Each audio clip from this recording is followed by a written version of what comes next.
Hi guys, welcome back to Graveyard Sisters. It's Leslie here and I am back out. I am at Larkhall Cemetery. So I've looked online about this cemetery here and it didn't tell me it was in two parts. So over here is like the new section. There's like really new graves in there, and over this part here that we're going to go into is the older section.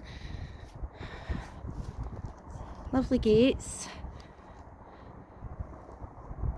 So this was opened in 1889. Again, this cemetery was used and opened because all the little graveyards and churchyards would have been full. I've looked for history, but it's not really a historical graveyard. It's old but not ancient. I don't know if there's any notable people in here, but you always get a surprise when you come in and explore. So a big hi, Happy New Year everyone. I hope you all had a lovely Christmas. I hope you enjoyed your new year, and I hope 2025 is going well for all of you. I'm so happy to be back out. It just took a little time. We all got floored with a virus for a couple of weeks after New Year, and then just life and getting back to some form of normality. And I have been itching to get out, guys. So this is Larkhall Cemetery. So I was thinking, guys, you know, what kind of content would you like to see? I don't want to just walk around and read. If this is what you want me to do, walk around and look at all the stones, then that's what I'll do. But if there's anything else that you want us to do, then please feel free to link it into the comment box, please. There's so many great places that we want to go to. Said that last year and we didn't even get to half of them, guys. And I've been sitting online looking at places in abroad, especially in Naples. Naples has such a cool cemetery. It looks more like a city. The mausoleums are just amazing. We don't seem to have that in Scotland as much, which is quite disappointing. Senior grave, some nice flowers. I can see Rangers Football Club. He must have been a Glasgow Rangers supporter. Simply the best. I think as you go down this bit here that I'm in, I think this might be like the more recent in this bit here. I presume the older ones are going to be right up that back bit there, guys. So I'll do a little video down the bottom and then I'll do a little video up the top. How does that sound? But I won't go into the new graveyard because there's people going in and out.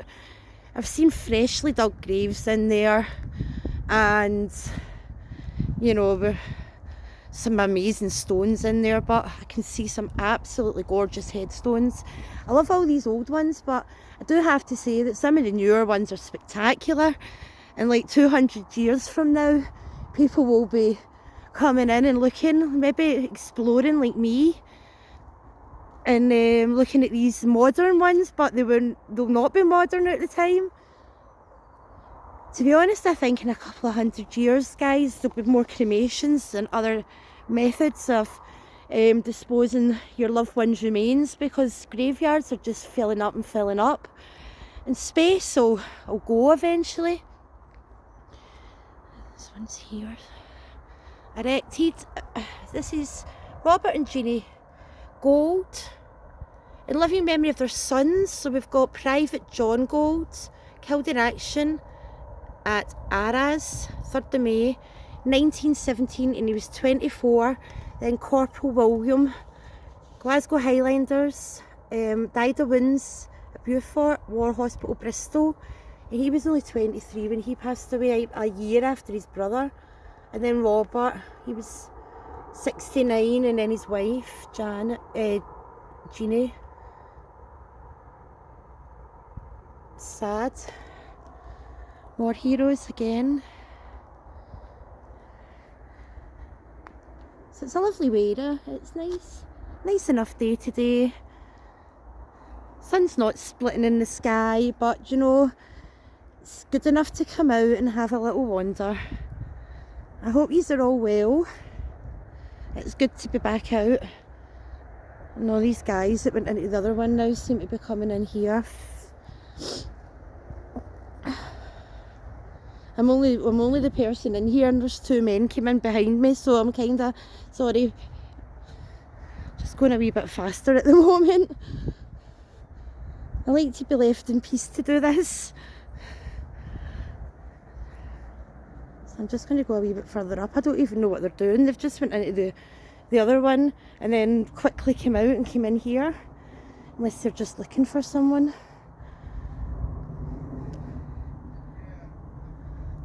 Oh, they're away over there now. In loving memory of James Dobby. And he died when he was 80. His wife, I gather. Oh no. Margaret Dobby. She drowned, aged 9. George, aged 3 months. Helen Faulkner.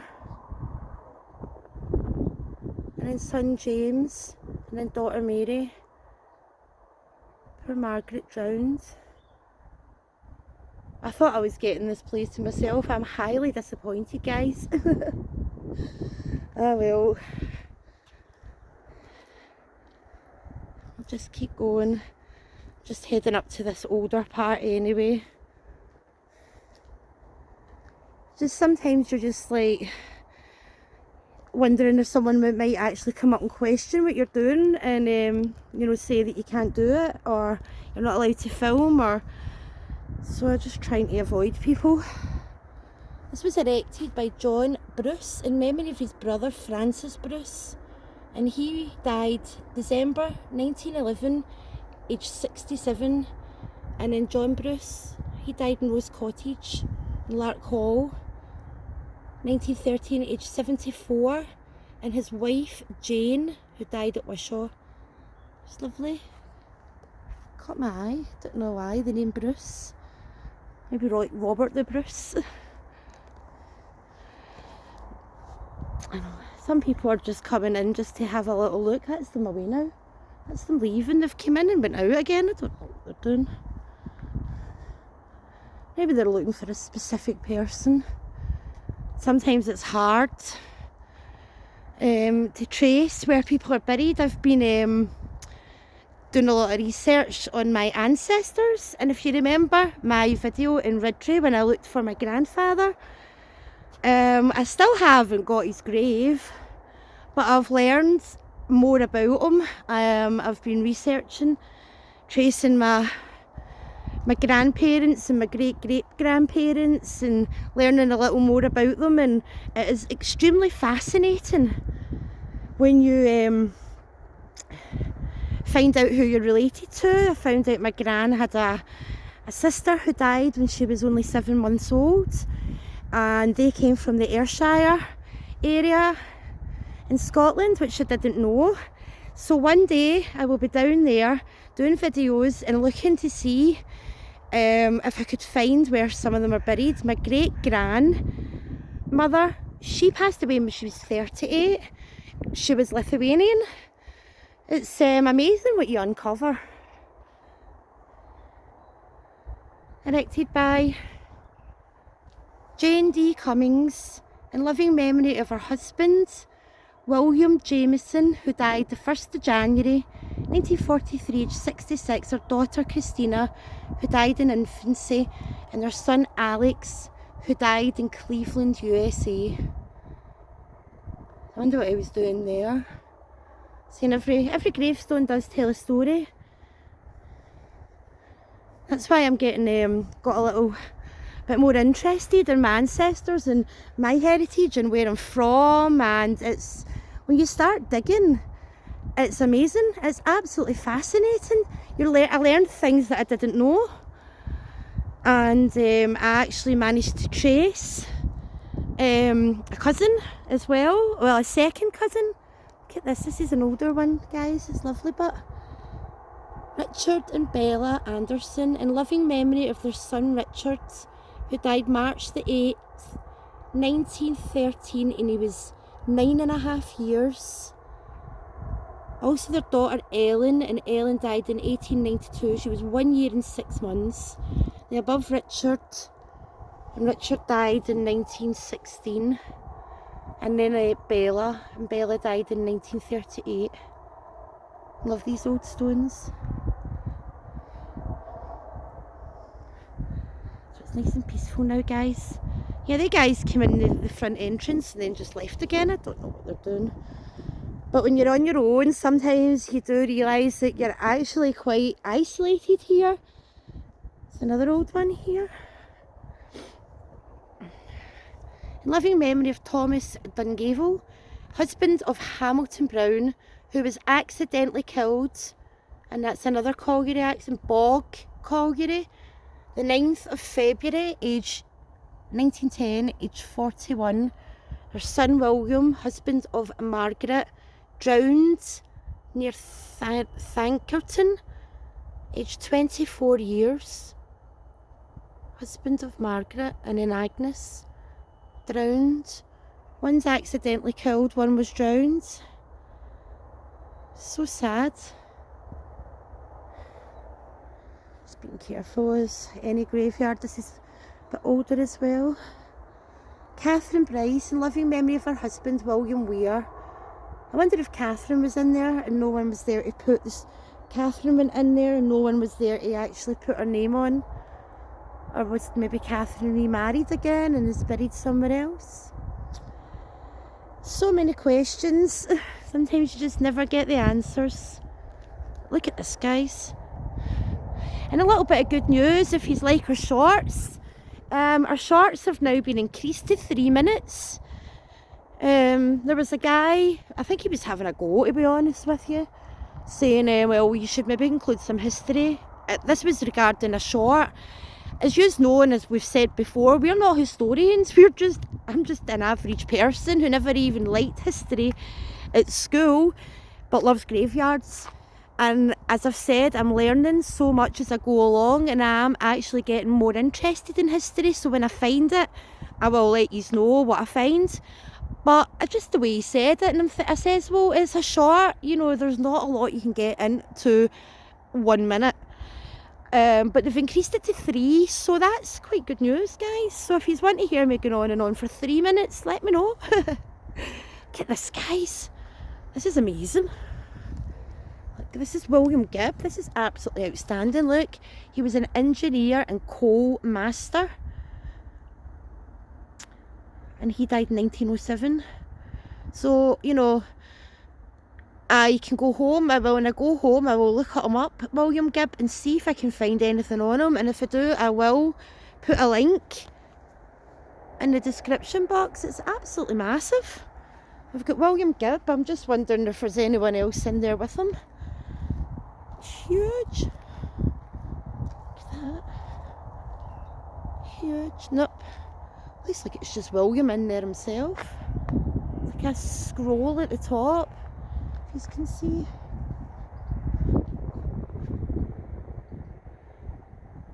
It's quite cool. There's another part in here as well. Lovely and peaceful, guys. An older one again. This is in loving memory of their son James, who died at something Croft, Ucroft place, at Larkhall.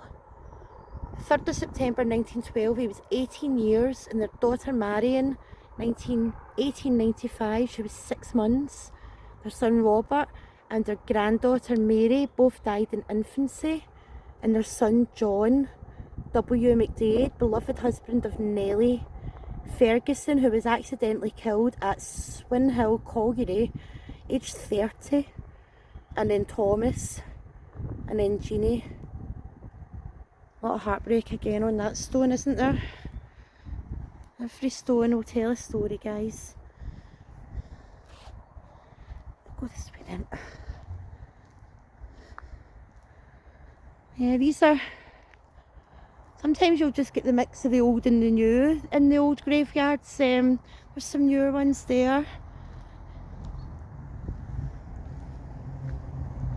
It's me, I'm not alone again, guys. This was erected by Jeannie McGowan in memory of her husband William Alston, who died the 6th of December 1912, aged 75, and then their son Willie, who was 8. The old one. That person's away in there, probably visiting their loved one. As I say, there is newer graves in here, so I just want to be as respectful as I can. You know, people are always grieving when they come in here. You know, you don't come in here, well, unless you're me, but you know, most people that come in are grieving and coming to visit a loved one that was sadly lost. There's a lot of heartbreak in here, but it's very beautiful.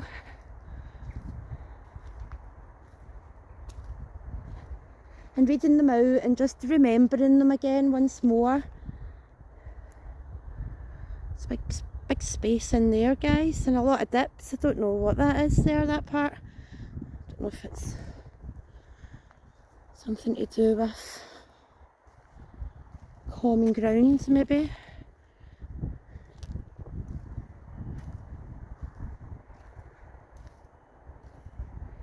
Some are just toppled over, and over they'll stay because no one takes responsibility.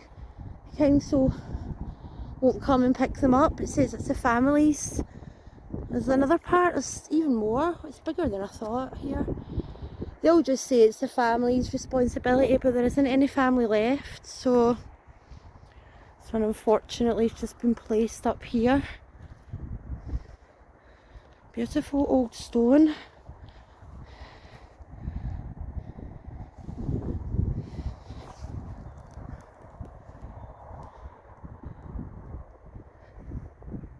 Look at this, guys, this is lovely. Right here.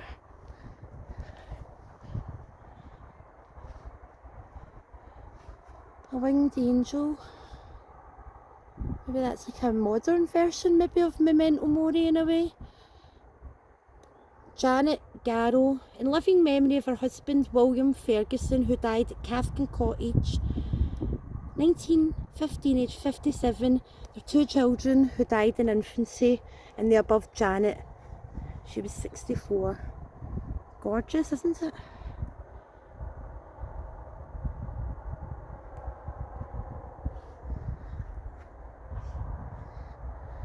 Go down here now.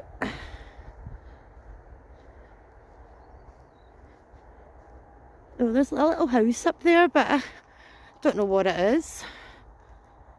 I think that might have been another entrance up there, but there is this little bit section up here seems to be the oldest, so this must have been the first graves.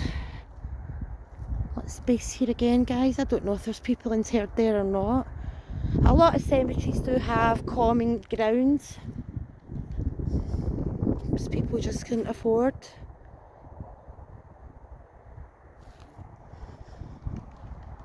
And this looks like the older section that was opened up in 1889. So,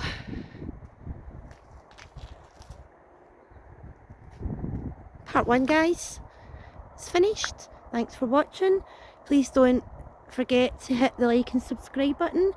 It would mean the world to us. Tune in later for part 2. Thanks for watching.